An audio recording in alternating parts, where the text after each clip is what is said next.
to be the first one to speak? You can be the first one to speak. I don't want to be the first one to speak. So we're going with the title of launching the pilot, and we're going to talk about pilot or first episodes of programmes that we enjoy or don't enjoy. Yes, yeah. or used to enjoy, but then suddenly don't anymore. That's fair enough. Yeah, you can go with that. Yeah. I'll let you do that. Yeah, okay. Hello! Hello, and welcome to Launching the Pilot. After many name changes, and we'll go with that one, I really wanted to call it Drop the Pilot.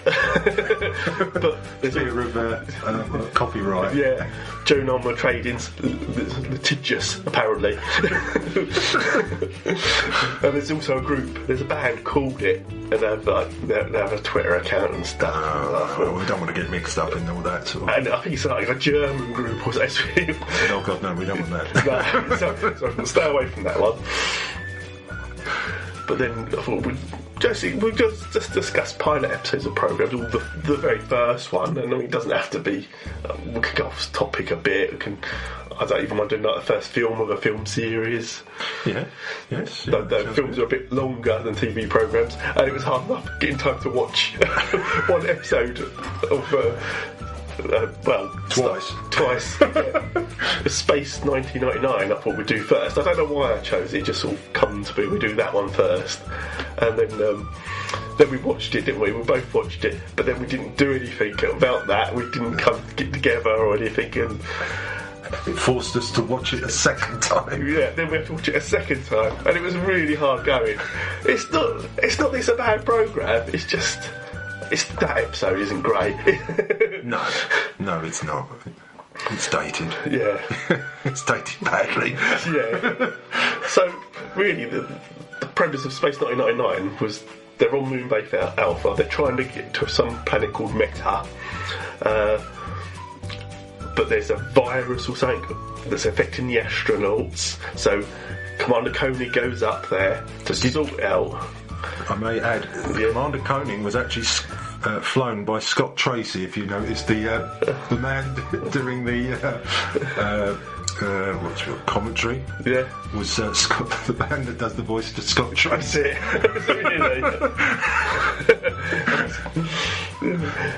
So he goes up there to sort it out, and of course it's not a virus, it's magnetic radiation or something. New one on me. Yeah, Madame new one on everybody. Yeah. If you're going to dump nuclear waste on the moon, this is what you're going to get. They brought it on themselves. And so then it gets blasted away from the Earth, and thus begins their adventure. Of course, that takes 40 minutes into it before they get to that stage. That is true. Yeah. Very true. I clocked it at almost 41 minutes exactly.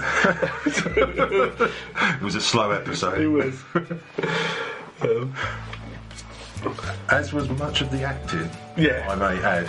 Yes, Barbara Bain, I'm not quite sure. That her... excuse me, that's Emmy-winning Barbara Bain. Also, Mrs. Martin Landau. She was at the time, yeah. Yes. Been in Mission Impossible together. Yes. But I don't think she'd learnt much on the skill of acting. But she's won 3 Emmys. 3 consecutive Emmys. For what? For dramas and programmes. Oh, not for this. She was very dramatic in this. There was a lot of standing there looking aimlessly into the distance. I'm not quite sure she was waiting for her next line to come up, but she was just standing there looking very enigmatic. No, to be honest, I think she's more used to the stage, playing the stage. That's how wooden her acting was. Sweeping the stage. Yes, it was a bit painful. Yeah. A bit painful watching her. There's a lot of comments where people relate to her, then she just repeat bits of them, like, you're being very thorough. Yes, I am being very thorough. Yes, I'm not sure if she thought it would say being a line given to her. She felt that she needed to repeat that. Yes, whilst, again, say, mournfully or wistfully looking into the camera, and she'd usually whisper her lines, I found, as well, which is quite... What'd she say? Oh yeah, she just repeated what he said. Yeah. Of course, she worked a lot with Barry Morse, who is, of course, was a rather Shakespearean stage actor, wasn't he, at the time? If you say so. He was, You've looked far more I've got my notes. I mean, I was happy with Scott Tracy. That was a good one. He played Victor Bergman, didn't he? Okay. And of course, he only lasted the one season. But The only other people I recognised was the ex-commander that Mr. Koenig replaced was from the Dalek Invasion Earth. Oh, right. Wow. Yeah, see, I noticed that one. And the Commissioner... I've got a note here somewhere, and I can't read it. Commissioner... No, that's Collins. Well, he was a commissioner anyway. But you notice the one he replaced, he had a very Russian name, but he was obviously Welsh. Yes, that is the man from Dalek Invasion Earth. Yeah, it's clearly a Welshman. Yeah, but a Russian name. Oh yes, and then the commissioner, he turned out he was Michelle Doctress's dad. Oh, right. Frank Spencer's father. So yeah, father-in-law. So yeah. There's no more 70s than his beard in this. I'm not sure. I'm not sure about Moonbase Alpha's flares on their trousers. They were quite 70s for me. The flares are always going to come back.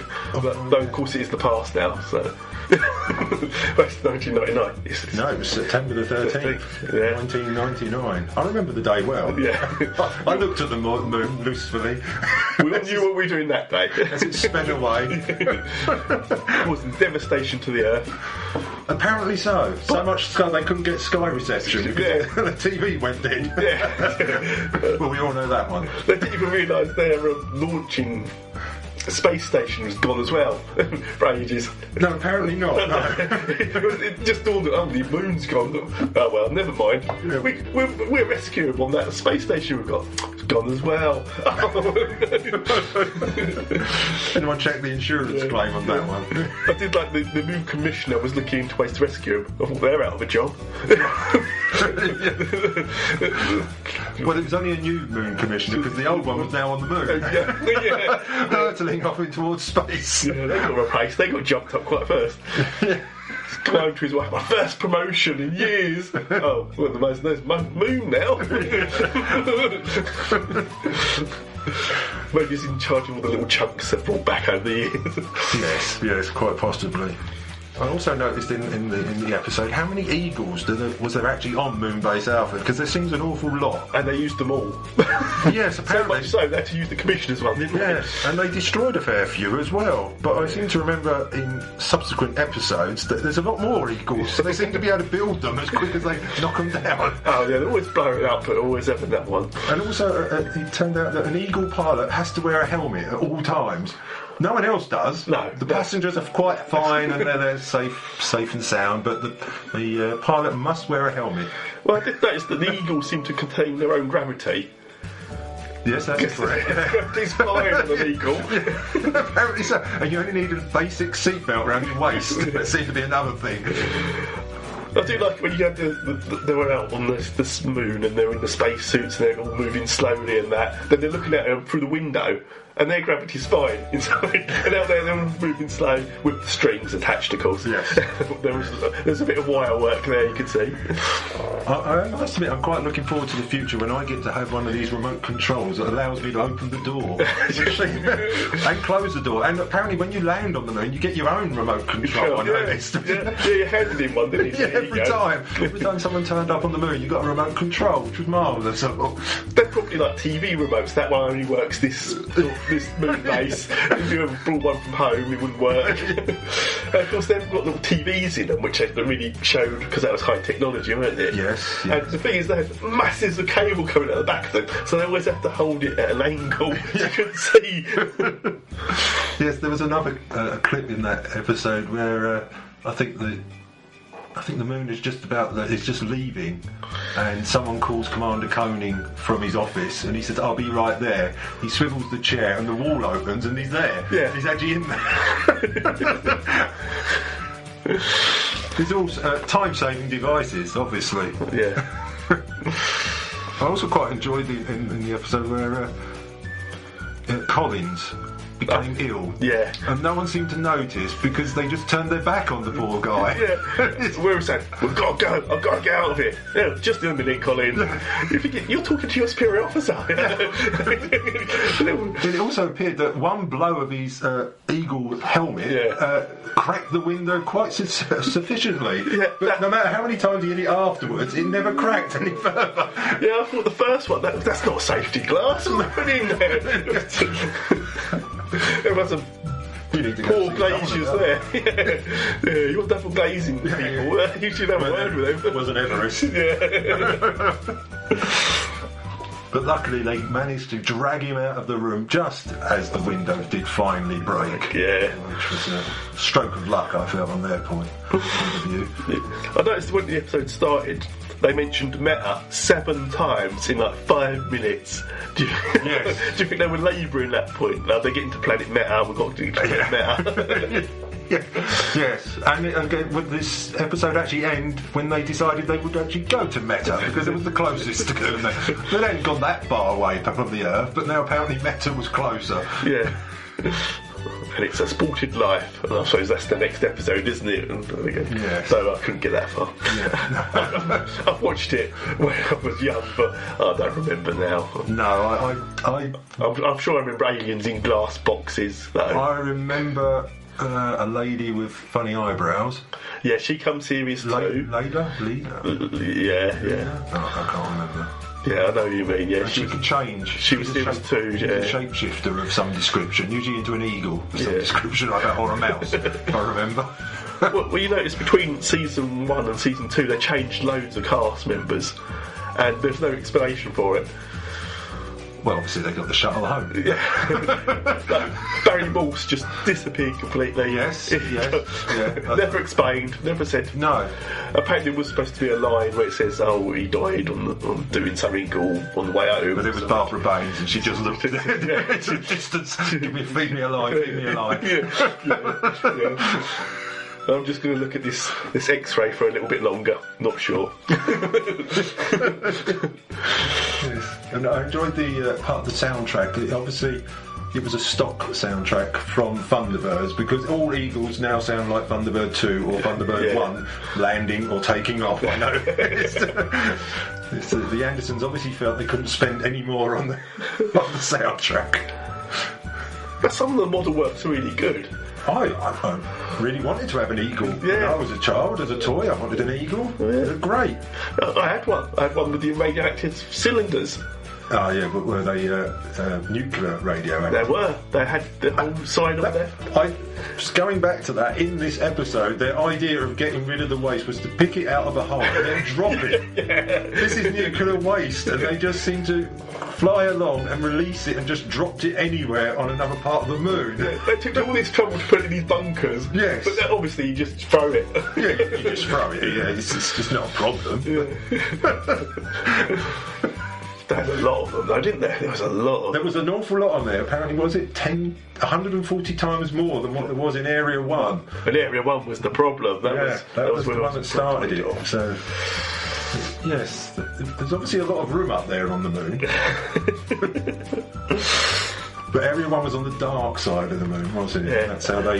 And there isn't actually a dark side of the moon, because the moon gets light all the time from the sun. Yeah. There's no dark side of the moon. Maybe it was a Pink Floyd reference.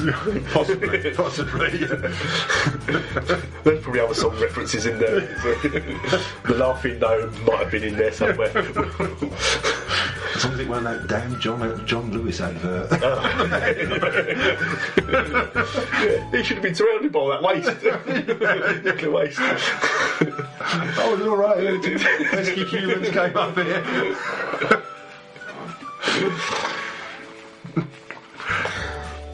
So is there anything you noticed in this episode?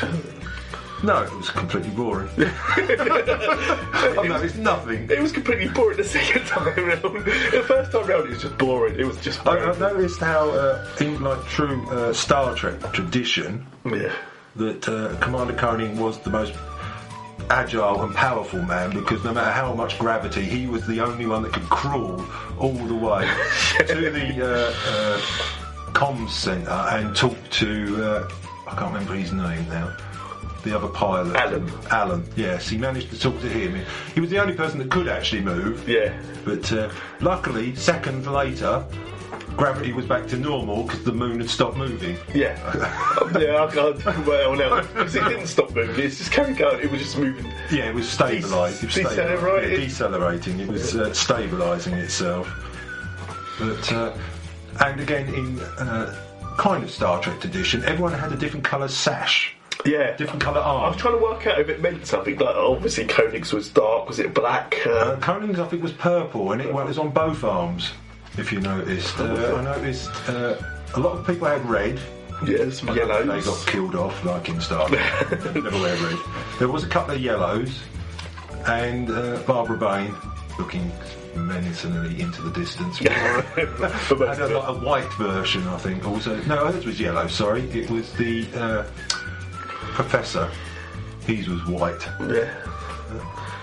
No, obviously. So don't ever get your colours mixed up in the wash, obviously, because you could come out with a totally different rank. Yeah. But obviously, Barbara Bain and Martin Landau were chosen to sell it to America because it was a Jerry Anderson production, wasn't it? Yes. And Sylvia Anderson. As you can tell from the Scott Tracy and the Thunderbirds soundtrack. And it was their first venture, I believe, in live action. Yeah, it was. Yeah. Yes, it told. Well, no, did they do UFO as well? Did they? Yeah, because Space 99 was originally supposed to be the second season of UFO. Oh, yes. A far superior programme in my Yeah. We may well review that one later. We should do that one. We should have done that one first. Done what we liked.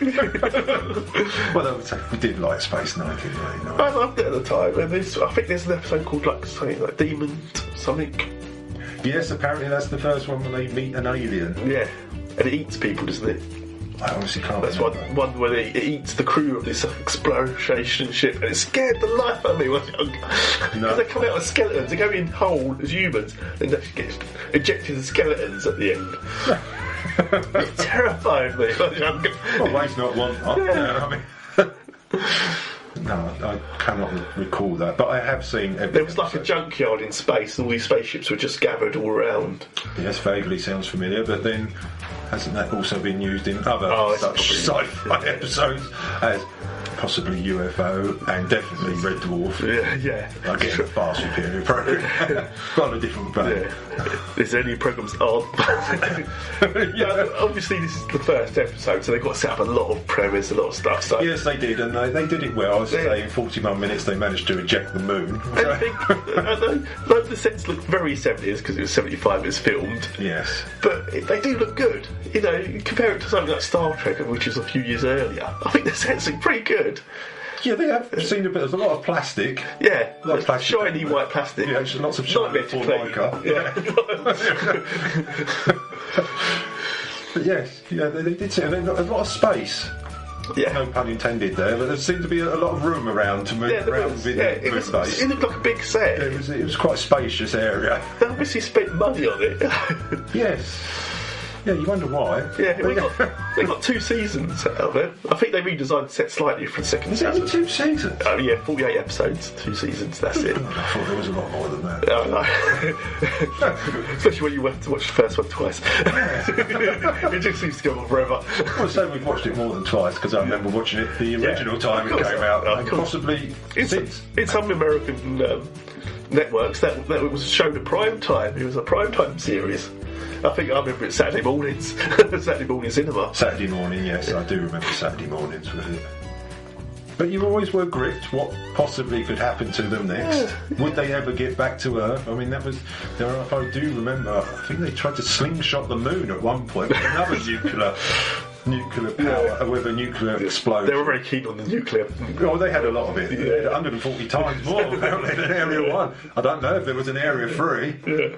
God knows if it was only 57. But yes, they did have an awful lot of nuclear waste, but from previous episode they just threw it all over the planet. Oh, satellite as moon is, but yeah. But I seem to recall they did try to blast their way back to Earth. did you notice that Barbara Brain called Commander Koenig Commander Russell when he first introduced to her? No. Oh, yeah. Someone was paying more attention than me.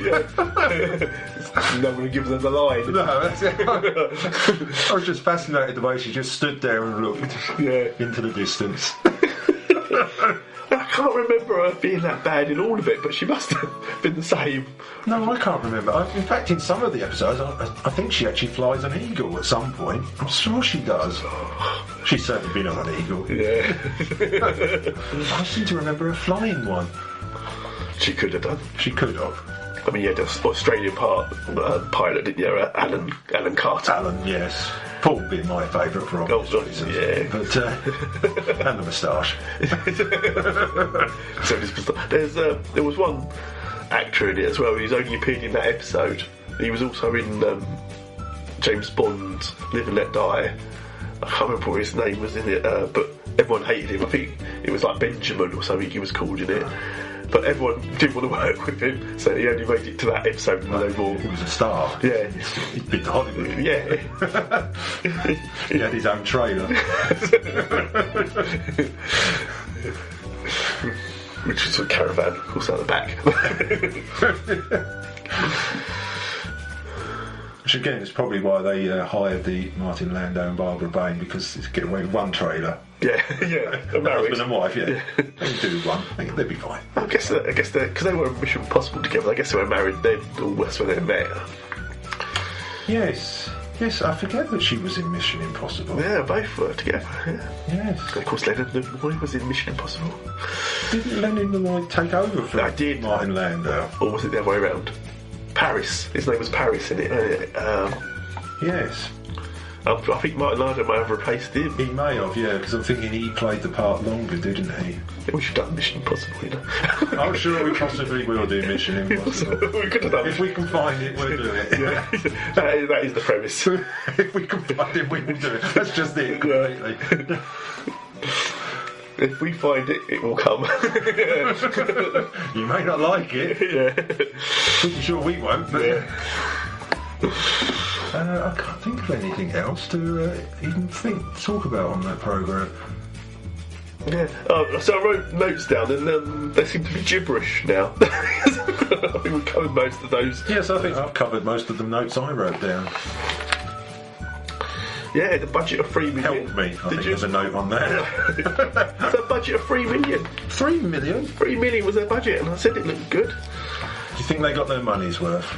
Well, it's only got a few eagles. I mean, I don't know. I think $3 million might be for the whole series. I don't think it's per episode. No, I went for per episode. I've got loads of notes on naming the podcast. Very little on this. Yes. Just me trying to think of a title when I went to, and then I went to what initials sound best. So launching the pilot, LTP. That sounds quite good. Yeah. Almost sounds like a medicine. Yeah. There is I've linked Twitter to that actually. Launching the pilot Twitter account. Yeah.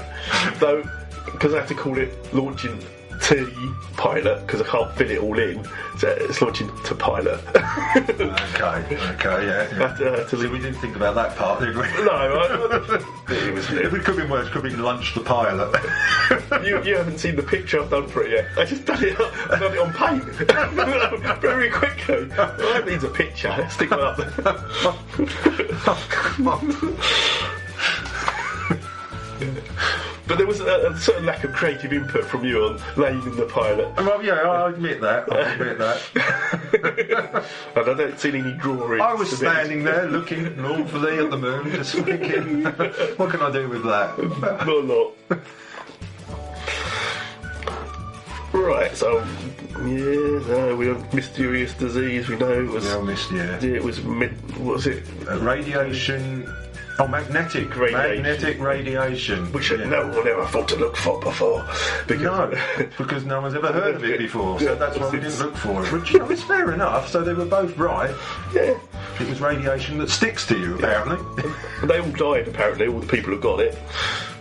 Yes, I don't think anyone actually lived that I can remember. Although there may have been still a couple that were still alive when the moon actually blasted off. It's possible. It's possible. They never mentioned again, so... No. No. Magnetic surge, that's what they called it. It's a magnetic surge. Oh, well, of course. It would have been, wouldn't it? Yeah. Yeah, I think I've covered everything. Well, not well. We haven't covered it well. Well, no, we haven't covered it well. I'm sure we've missed an awful lot that other people might. I think maybe other episodes we might actually have a structure, but no, it's unlikely. It's very unlikely. And if we did, we wouldn't last long. I think if we do it by season, say by season 3, we know what we're doing. Then that's something to aim for. When you say season 3, you mean episode 3? No, well, it could still be. It could all be the same thing. Episode 1, season 1. Makes it sound good. We're not going to be any good by the third episode. No, we won't be any better by the 3rd episode.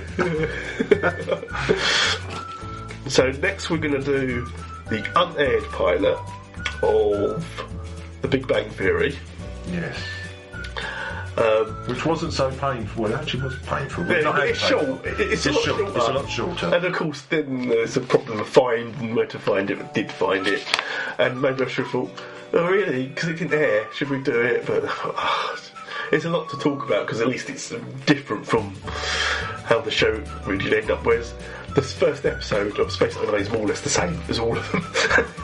Yes, pretty much. It didn't change that much. Space 1999 didn't seem to have, as I say, a pilot as such. I think it got more action in the second season. They really pulled on the action. It wasn't so... Yes. What I gather and what I remember of it. There was less fault and stuff in it. It's more... They want this action. This is an action adventure now, as I seem to remember. Yes, so they changed with the cast. With the cast changing. Yeah, Maya was the one who could change. Yeah, it was always. I seem to remember it was always a mouse, a mouse on an eagle. She did do the mouse, which I could never quite work out why you would have a mouse on a moon base. This is what gets me. She was an alien, so she didn't know what a tiger or a mouse was. Oh, that's a tiger. Yes. Yeah, and yet she could change into these things. Yet she was an alien. She had eyebrows. Yes, yeah. So, you expect on a moon base.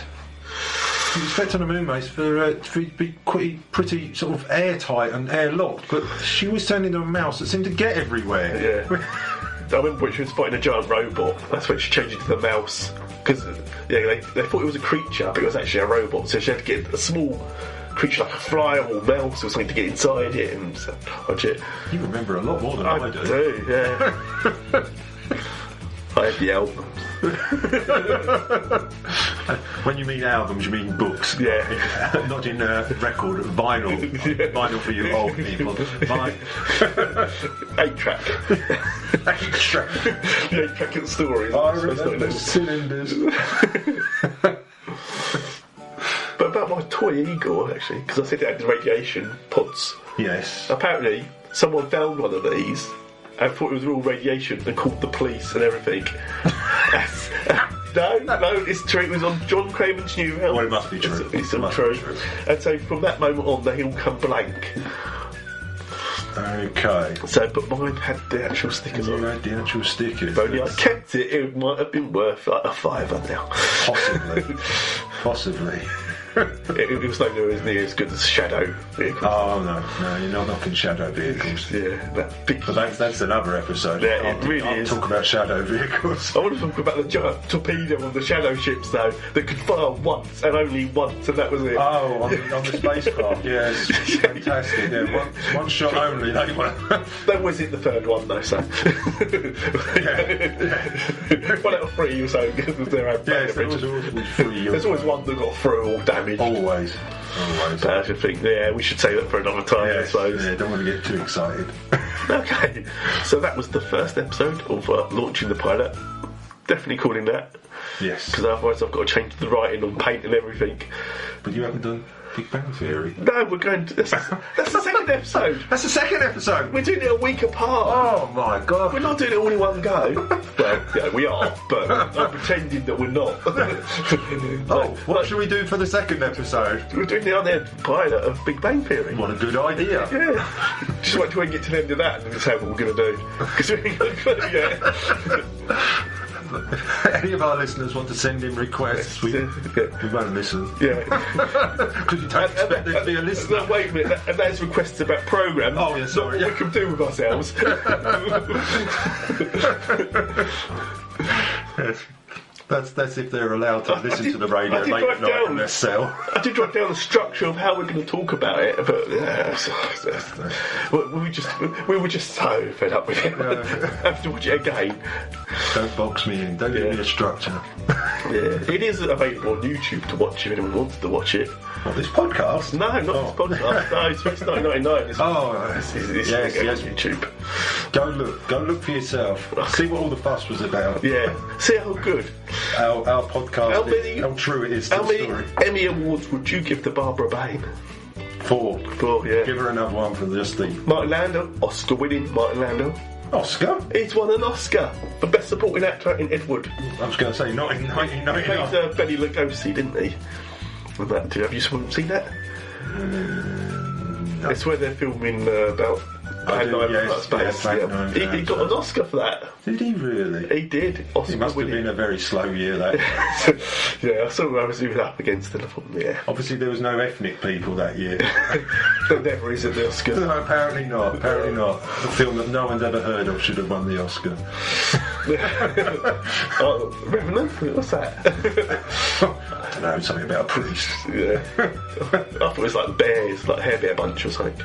Oh no, Hair Bear Bunch the movie. Well, I actually did that, didn't I? Oh, don't put it past me. Oh no, that's the Brady Bunch. Yeah, that's not the same thing. No, it's never the same thing. I was grossly disappointed with that one. I was expecting the Hair Bear Bunch. So I think that should do us for now.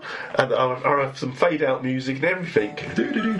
Yeah, something like that, yeah, but better. Oh, okay. Professional. Oh, one for free.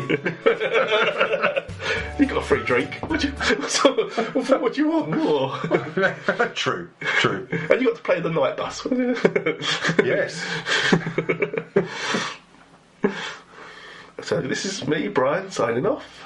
And this is me, Paul, saying hello. No, this is the end. Oh, goodbye.